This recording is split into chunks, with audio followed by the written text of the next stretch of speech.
व्रत का खाना जिसे आप व्रत में तो खा सकते हैं और बिना व्रत के भी खा सकते हैं, और इतने टेस्टी लड्डू आप राखी पे ज़रूर ट्राई करके देखिएगा।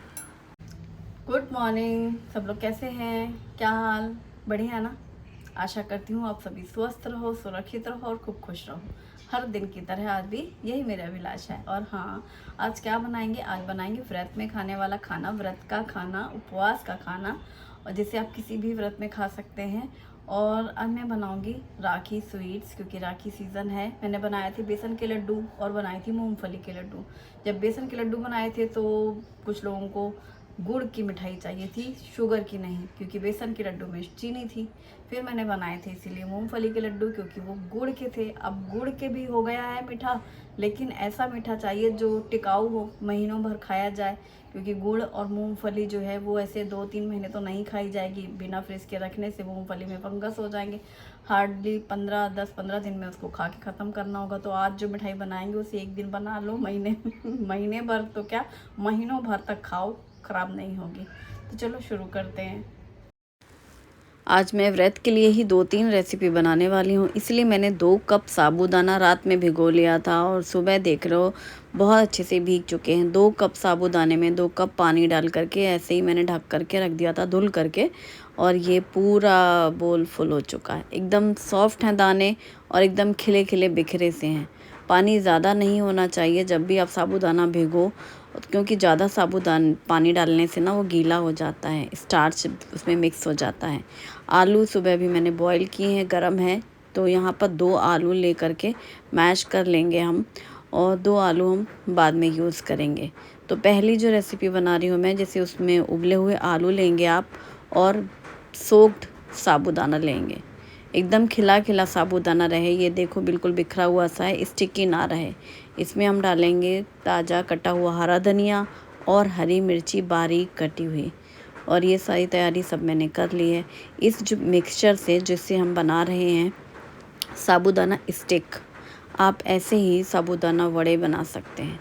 बारीक कटी हुई हरी मिर्ची, बारीक कटा हुआ हरा धनिया डाल दिया है, और ये है मूंगफली को भून करके पाउडर बनाया हुआ है, तो ये डाल दिया है 1/2 कप के करीब।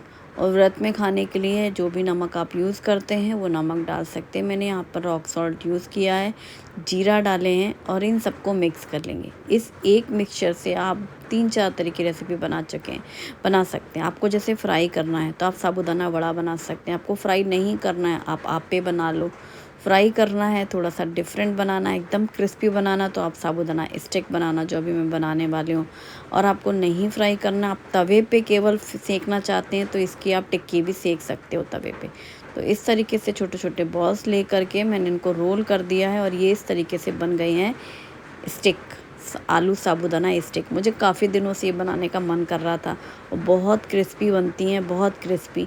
आप इस स्नैक्स को पार्टी में भी बना सकते हैं, जैसे किटी पार्टी है, बच्चों की बर्थडे पार्टी है, ऐसा ही कुछ ऐसे आलू का स्नैक बनाना है तो ये बहुत अच्छी चीज़ होती है। आलू साबूदाना मिक्स करके कई सारी वैरायटी बन जाती है।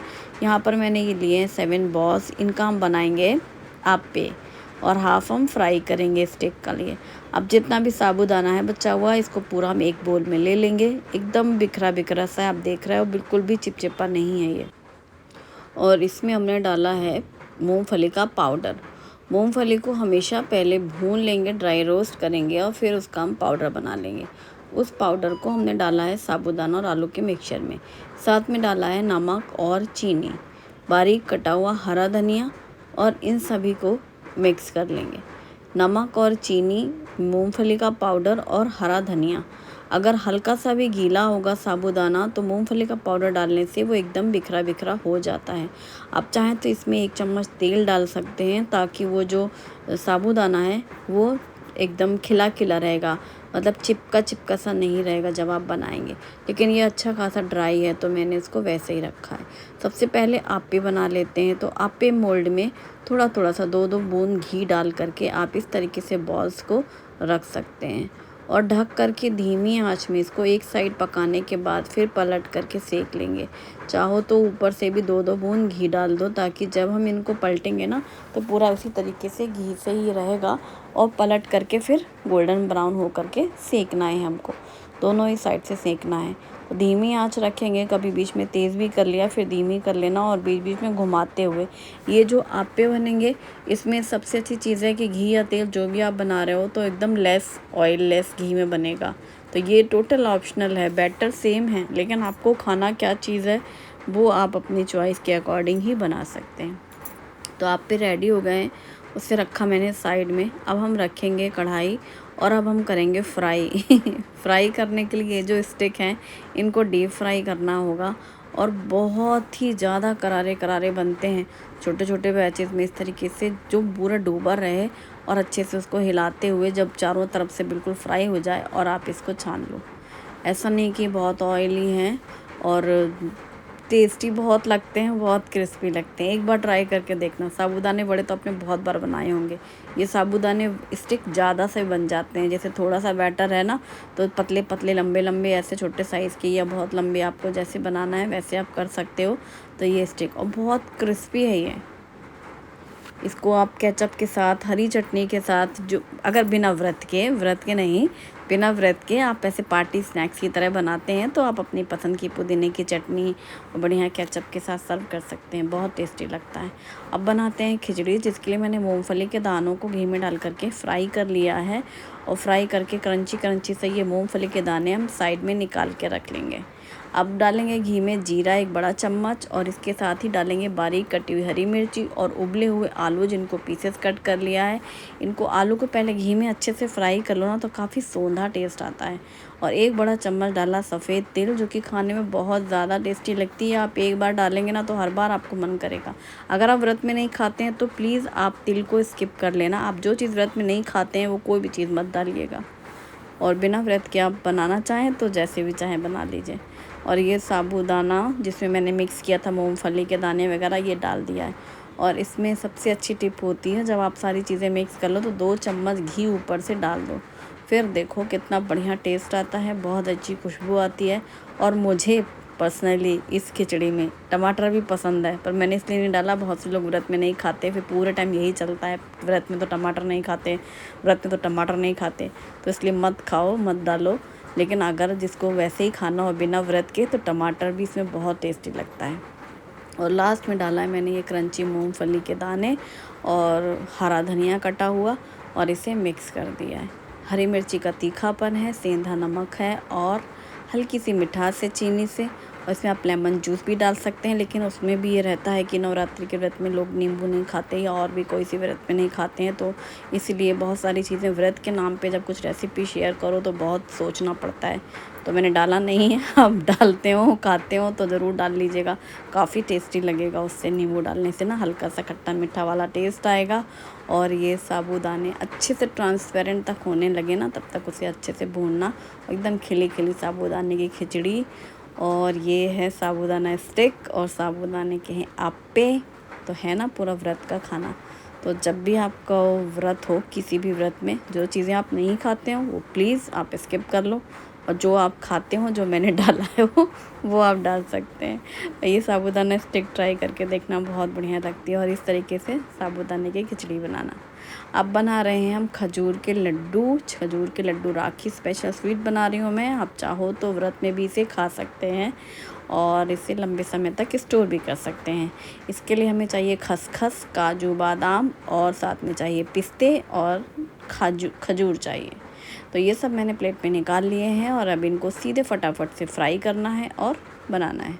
जिसके लिए काजू और बादाम के, एक काजू के, एक बादाम के 4-4 टुकड़े कर लो, 3 या 4, थोड़े बड़े थोड़े छोटे। और पिस्ते के 2-3 टुकड़े कर लो। आप चाहें तो ड्राई फ्रूट्स कम या ज़्यादा अपनी ज़रूरत पसंद टेस्ट के अकॉर्डिंग कर सकते हैं। मैंने ये सारे टुकड़े कर लिए हैं काजू, बादाम और पिस्ते के। और जो खजूर है ना, सारे बीजे निकाल दिए हैं। या तो आप मार्केट से लेते वक्त देखना कि सीड्सलेस वाले लेना खजूर, तो उसमें आपको ये मेहनत नहीं करनी पड़ेगी जो मैं पिछले आधा घंटे से कर रही थी, बैठे बैठे दाने निकाले हैं। ये है अगारों की हार्ड एनोडाइज्ड कढ़ाई विद ग्लास लिड। और इसमें मैं सबसे पहले क्या करूँगी, ड्राई रोस्ट कर लेंगे हम खसखस। तो मैंने 2 टेबल स्पून खसखस लिए हैं और इसे हम ड्राई रोस्ट कर लेंगे, सूखा भून लेंगे खसखस। तो इसलिए मैंने पहले ही इसको सोचा भून लेते हैं। आप चाहो तो पहले घी से वो ड्राई फ्रूट्स वगैरह भून सकते हैं, पर ड्राई रोस्ट करके इसको हम साइड में निकाल लेंगे। अब उसी कढ़ाई पे हम डालेंगे घी, तो 2-3 चम्मच जितना घी डाल करके ये जो कटे हुए ड्राई फ्रूट्स हैं इनको हम घी में भून लेंगे।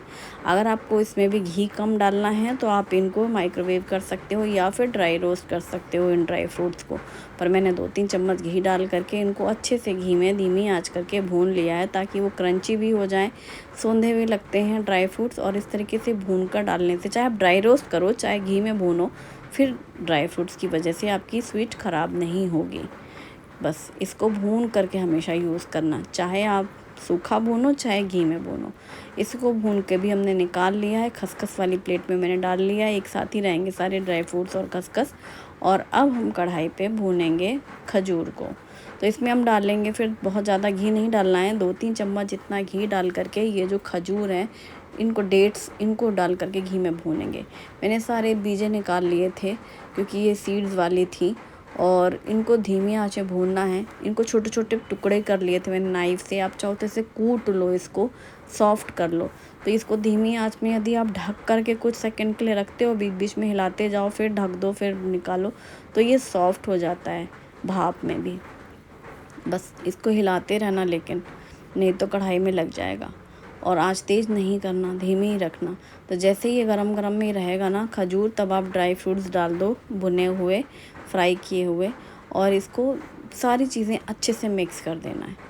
काफ़ी गरम रहता है, नहीं तो ये गरम गरम में बांधना पड़ेगा तो बहुत अच्छे से बंध जाता है, पर वो गरम इतना रहता है खजूर की हथेली में पकड़ो तो पूरा लाल हो जाता है, तो थोड़ा देर रुकना पड़ेगा।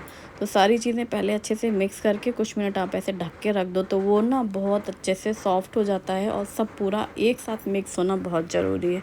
तभी ठंडा हो जाए, फिर धीरे धीरे करके उसको मिक्स करती जा रही थी मैं, हाथ तो लाल हुए जा रहे थे लेकिन। और बस ऐसे बांधना होगा तो गुनगुना सा रहे, बिल्कुल ठंडा हो जाएगा तो फिर बिखरा बिखरा रहेगा, हल्का सा गुनगुना सा रहे। और फिर आप इस तरीके से हथेली में से पकड़ के उसको प्रेस करते जाओ, और ये लड्डू हमारे तैयार। तो ये खजूर और ड्राई फ्रूट्स के लड्डू हैं, जिन्हें डेट्स लड्डू भी बोलते हैं, खजूर लड्डू भी बोलते हैं। काजू, बादाम, पिस्ता और खसखस है, गुड़ नहीं है, चीनी नहीं है। घी मैंने डाला है 2-3 चम्मच, लेकिन आप चाहो तो इसको भी स्किप कर सकते हो, ये बिना घी के भी बना सकते हो आप, क्योंकि वो खजूर ना स्टिकी रहता है, सीड्स वाला। और उसमें आप ड्राई रोस्ट कर लो ड्राई फ्रूट्स, तो उसमें घी का भी काम नहीं है, पर मैंने डाला है। और ये लड्डू रेडी। इनको आप रख सकते हो महीने 2 महीने, जब तक आप चाहो। जिनका ये प्रश्न था कि लंबे समय तक मीठा रखना है, तो ये ऐसी चीज़ें हैं, ये ख़राब नहीं होती। लेकिन उसमें भी है कि आप अगर ड्राई फ्रूट कच्चे काट के डाल देंगे तो शायद ख़राब हो जाए, इसलिए भूनना ज़रूरी रहता है। किसी भी साफ़ ड्राई कंटेनर में इसको स्टोर कर लीजिए और एंजॉय करिए। इस राखी में ये डेट्स लड्डू ज़रूर बनाइए, हेल्दी भी है और टेस्टी भी है। वीडियो पसंद आए तो वीडियो को लाइक ज़रूर करिएगा, और कमेंट में मुझे ज़रूर बताइएगा कि आपको कैसी लगी ये रेसिपी। और ये सारे तामझाम के बाद किचन क्लीनिंग और अब आज का व्लॉग यहीं फिनिश करते हैं। आपने क्या बनाया ज़रूर बताना। Thank for watching.